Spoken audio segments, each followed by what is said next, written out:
Yo creo que lo que la ciudadanía ha manifestado en los últimos tiempos, en los últimos días, es decir, queremos que lleguen a acuerdos, queremos que solucionen los problemas reales de las personas.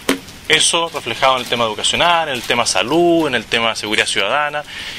Y los cambios que se han generado apuntan en esa línea, a fortalecer un equipo político y a lograr más capacidad de acuerdos.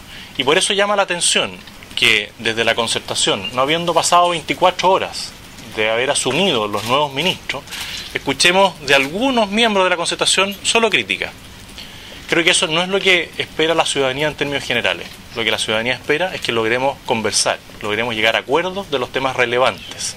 Y ellos podrán gastar mucho tiempo, muchas horas, como decía Cristian, en buscar las críticas. Y nosotros queremos gastar muchas horas, mucho tiempo en buscar los acuerdos. Y pienso que la incorporación de dos senadores como Pablo Longueira y Andrés Chadwick apuntan a esa línea. La misma línea que tuvieron las incorporaciones de Andrés Alamán y Evelyn Matei. Buscar diálogos constructivos y generar puentes para firmar acuerdos que vayan en pro del beneficio de las personas, del país. Eso yo creo que es lo relevante de este cambio de gabinete. Fortalecer un equipo de gobierno, tender puentes para llegar a acuerdos y llamar a la concertación a dar un giro en su discurso. A pedirles a ellos que también velen por el interés superior de las personas y de cómo logramos que el país avance de acuerdo a lo que todo el mundo quiere.